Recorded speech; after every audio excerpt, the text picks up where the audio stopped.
Hey adapters, I'm Doug Parsons. I'm a partner at Simpatico Studios where we live stream conversations about complex business and social challenges with professionals like yourself who are working on the same issues. Our shows are live streamed in front of a global audience of your professional peers on simpatico.tv. I'm building a new type of online community for professionals like yourself on the Climate Adaptation channel. If you're a regular listener of my America Adapts podcast, I think you'll find that we're taking our conversations about important problems, policies, and solutions to the next level here. And if you're interested in being a guest, we'd love to hear from you. And now join us for this latest episode.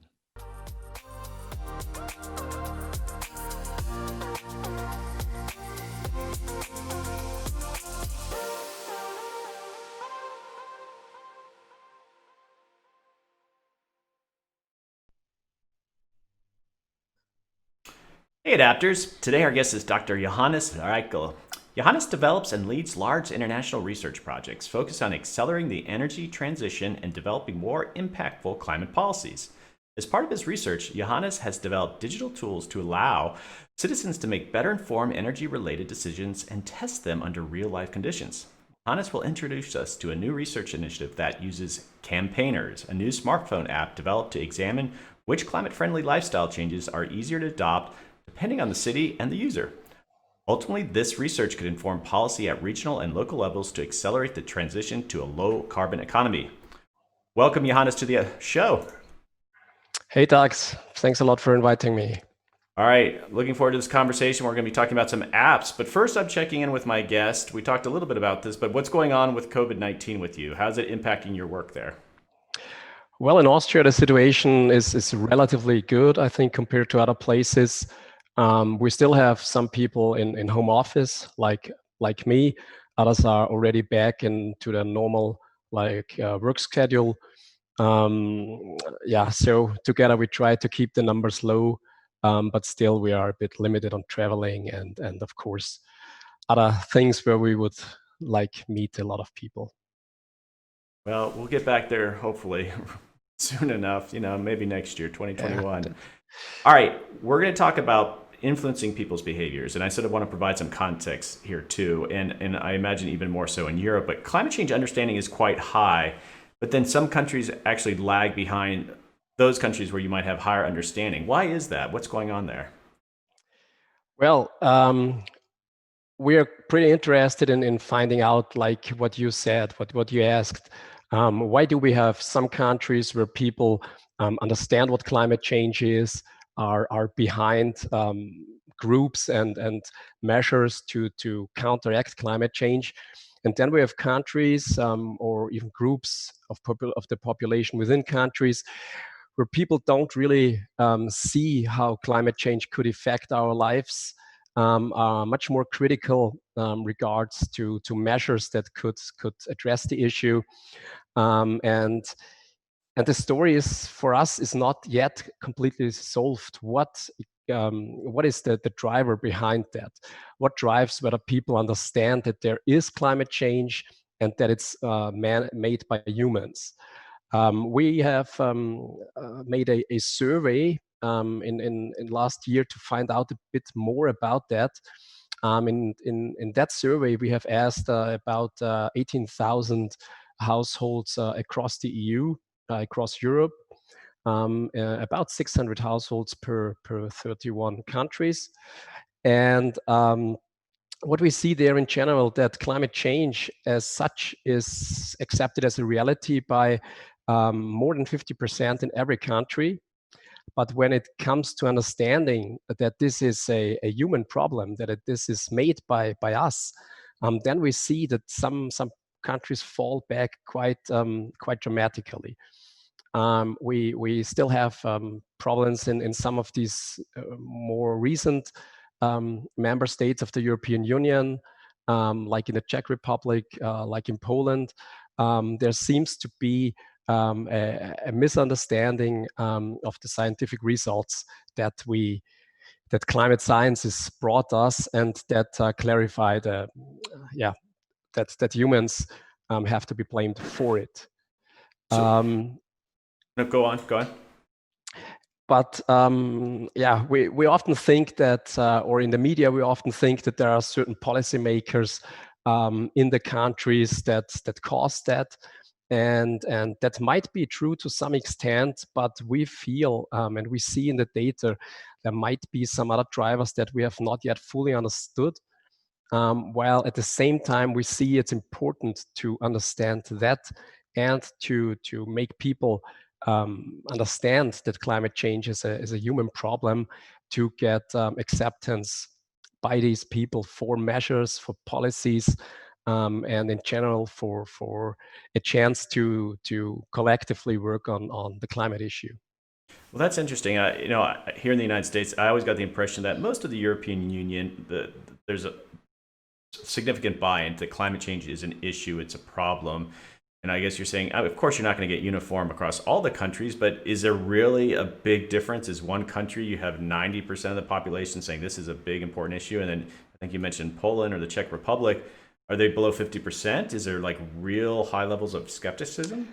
Yes, we actually see high levels of skepticism in some of these countries, like the Czech Republic that you named. So I think what is mostly present in the media, when you look at Europe from the outside, that is the position of our political leaders. That is the position of the European Commission, and yes, climate change or policies against climate change are much on the agenda of the European Commission. So our current president of the European Commission has formulated the target that we want to be carbon neutral by 2050. And we have started to discuss about the right policies to achieve that target. And I think carbon neutrality is a really big step. And 30 years are not a very generous time to achieve it. So the policies that we will see will be significant, and but to have them implemented, we need the support and the acceptance of the people. Thank God we all live in democratic systems, and only if the people stand behind such significant policies to tackle climate change, then we will have the endurance to stand that through. So we need policymakers that stand to these targets for the next 20, 30 or more years. And that is a challenge if people do not really see why they should act against climate change.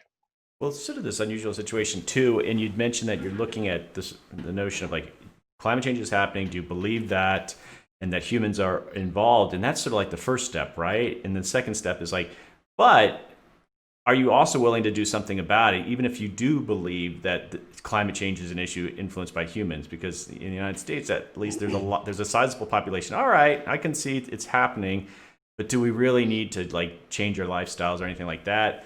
That is just another, I guess, big challenge to kind of factor into what you're doing. Yeah, absolutely. So believing climate change is a starting point That's a only, first to step. be honest. Yeah.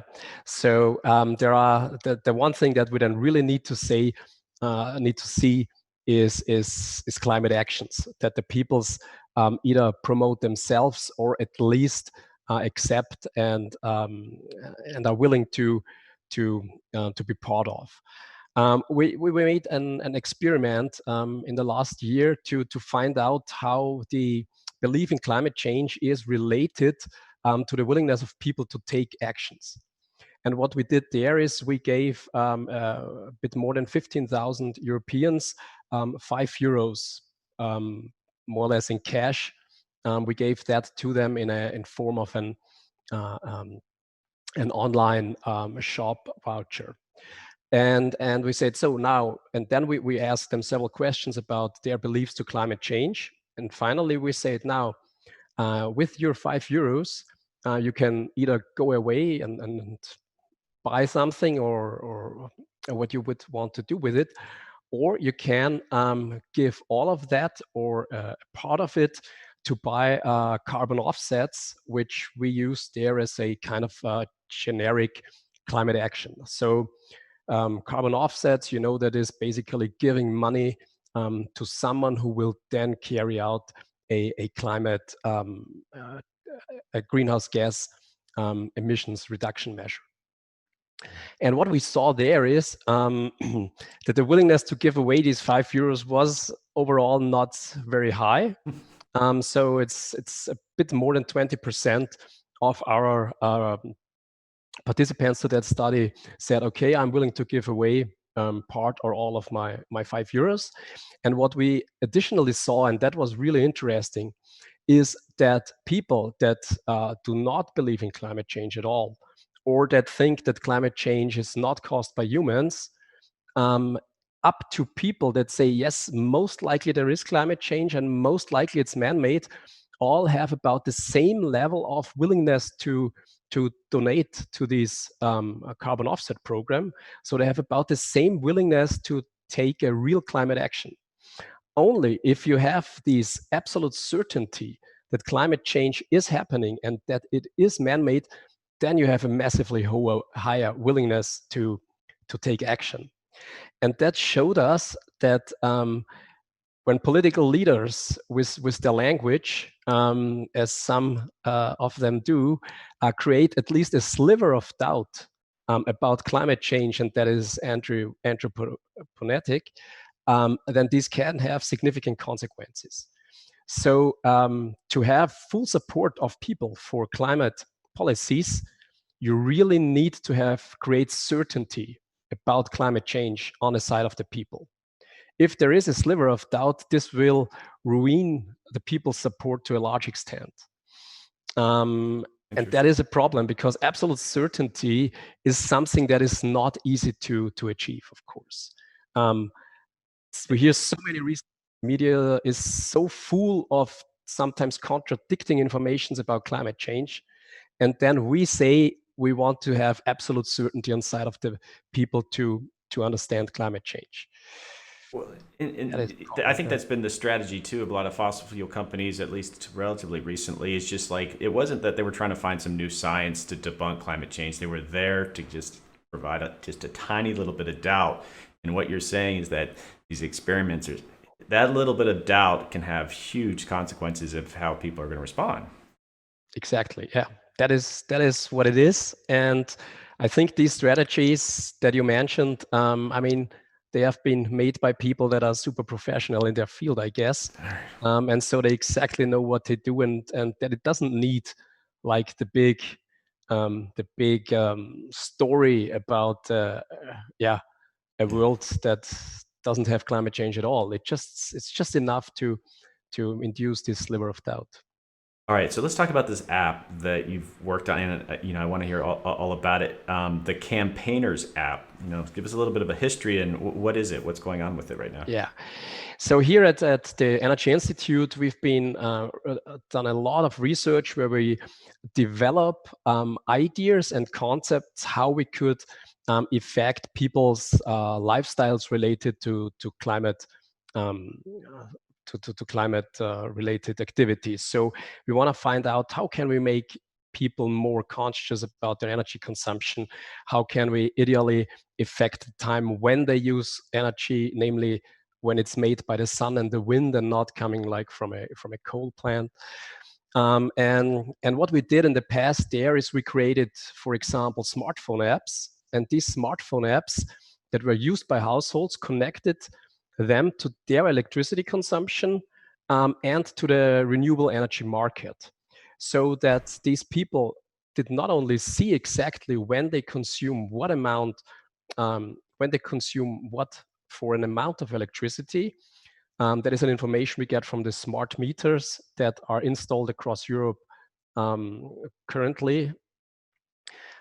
We wanted that the people change their behavior. And so what we did, for example, we sent them a message, a push message that told them the weather forecast says that tomorrow from 2 p.m. to 4 p.m. there's a lot of sun in your area. So almost all electricity in the grid will come from the sun. If you use electricity now, then we give you a discount of 20, 30, or even 50%. And we heard from many people before we did that experiment, people will not respond. the monetary benefit of a 20% discount on your electricity is very, very minor. We're talking here about cents. And even when you do that over a full year, very consequently, then you save a couple of euros. But the response of the people was great, and it exceeded our expectations a lot. So people really shifted the time of their electricity consumption according to these time slots when electricity was mostly made by renewables because of these messages that we sent them. And we see that people really are interested in changing something about their lifestyles. It's not only the money. The money, I think, is an important part to give them something that they basically get a counter for what they achieved. So if you get back 2 euros, you obviously did more than if you get back 1 euro. But it's not the triggering factor.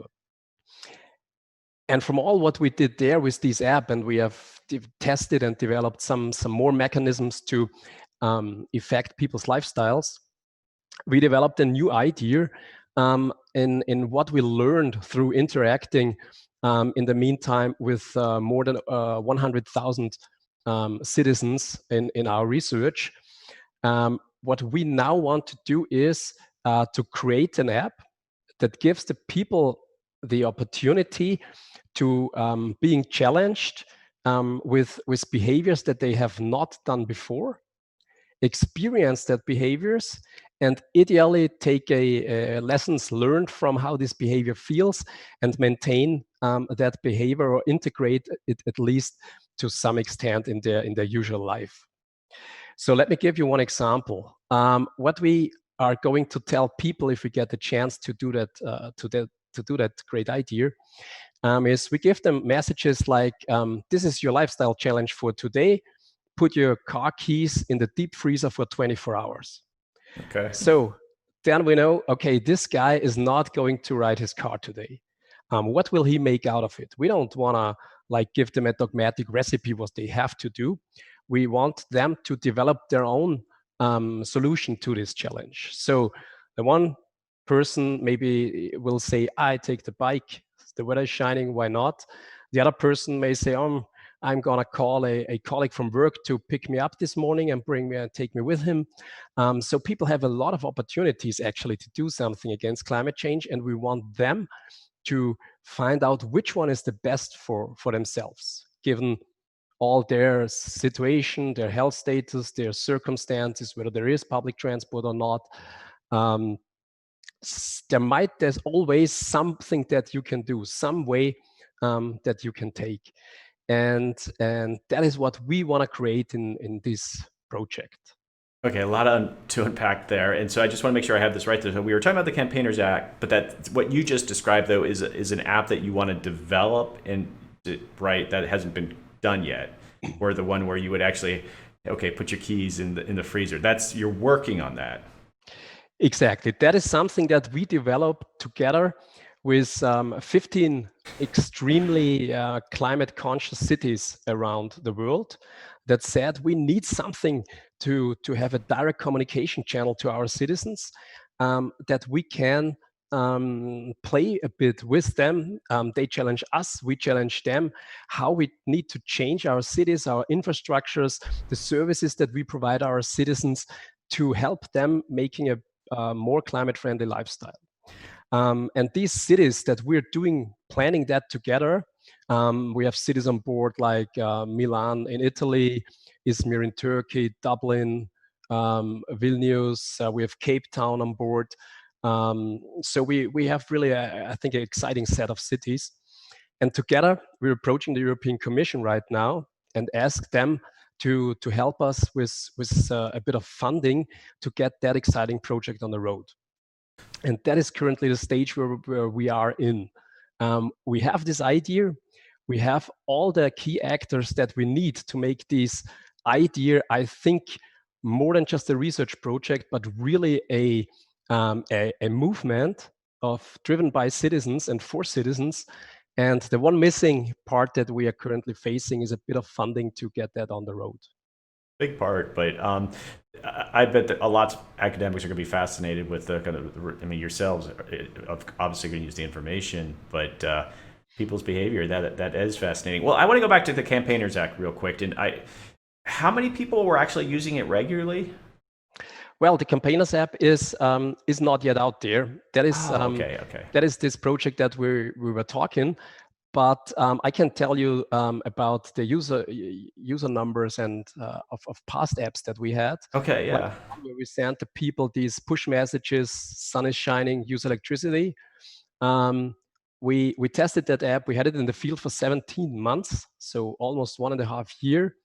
And we started with about 1,500 people that we allowed using this app. We had to limit it for financial or for reasons of resources.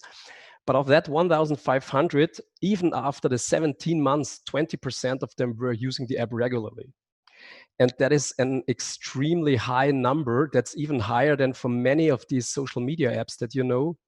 And it shows that the people, if you give them the right tools, they are excited and they stay excited to act for the climate. So this is not just a trend, or this is not just something they find fancy for a week or two, but there is a critical mass out there that is willing to take climate actions as a continuous and serious activity. And that is what we learned through this first app that we called the Peak app, because we wanted to shave peaks in electricity consumption, at least when they are not from renewables. And this knowledge that we earned there is now what we want to transfer to this Campaigners project and the Campaigners app. And hope that we could get even better numbers of people that continuously interact with us through this app. I imagine you're going to have to go through, and you have your previous experiences with these apps, but just sort of the psychology of engaging with the users too. You have to be very careful, right? I mean, there's a monetary sort of benefit that they get it, but then you have to kind of digest that information. It's like, well, are they truly behaving differently or like we want them to because they feel like they're doing something good? Or was the money really the primary driver? I mean, how are you going to, you're going to have your work cut out for you sort of like parsing the actual behavior based on these incentives that you send out there. I mean, I'm not telling you anything you don't know, but it could be a big mess. How do you pull out the useful information? Yeah, I mean, it's absolutely right what you say.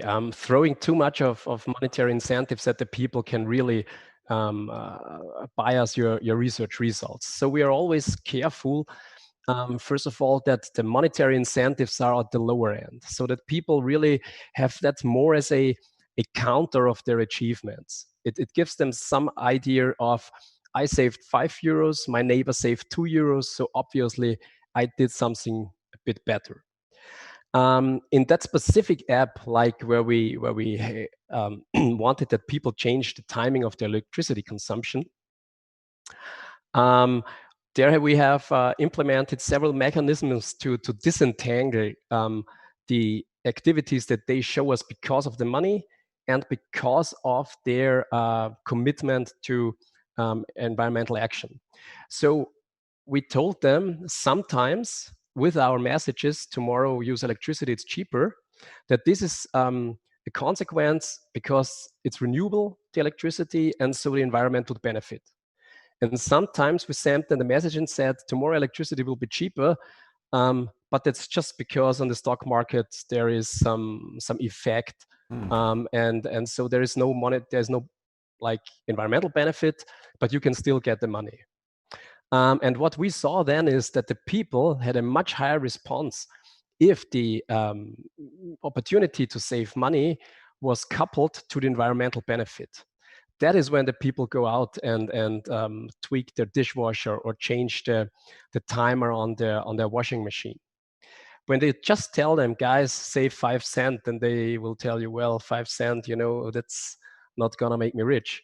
But if you tell them, well, you get a bit of a money, but at the same time, you really help us to utilize renewables, then that's what attracts them. And so we could really show that the environmental benefits are much superior than the monetary ones. All right, so we're coming to the end of our episode, and I have one question from the chat room I want to ask you, and then we're going to just talk about your plans going forward. But Sarah asks, how did you mention the 15 cities? How did those 15 cities come together? Well, we've started basically with one or two cities. We started with Milan, and we started with Dublin, and cities are in a network and interacting with each other, of course, as well. And so Milan contacted some of their befriended cities and told them what we plan. And they then came to us and say, "Hey, wow, that is exactly what we were looking for. We hear so often that people should do more against climate change, but we need something tangible. We need something that we can actually give our citizens as a tool, and that we can communicate with them to find out over time what would they need to change their behavior."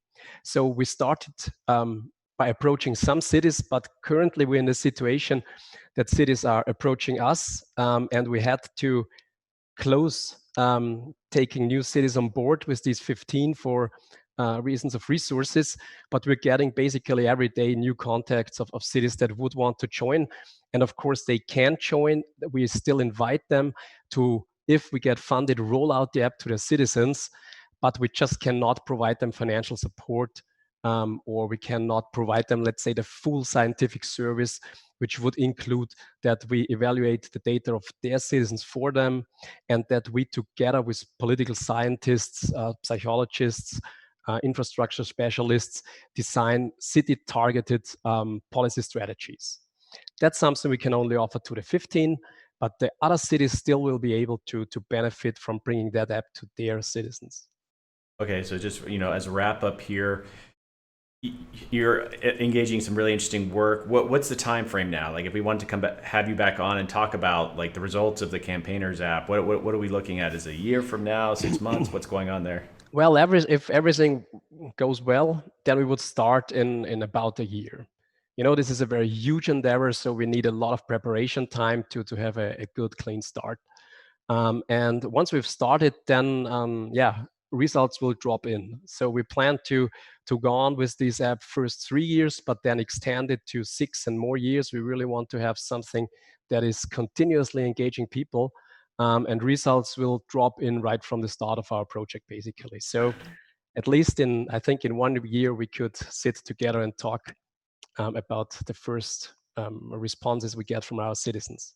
And you also know it's just the behavior around apps. They evolve, and you're like 3 years in some ways is a lifetime in app use and consumption. So I'm sure you have to kind of factor in like, how do we keep this all relevant? So not easy. Yeah, it's not easy, but we have a fantastic team of researchers, policymakers, marketing specialists. We have them all on board. So if we get that funding, then I promise you this will be a very big thing. Awesome. Looking forward to it. All right, so we're going to wrap this up. I want you to hold on. We're going to just catch up again and just chatting, but this has been fantastic, and thanks for coming on. Thank you, Doug. It was a pleasure.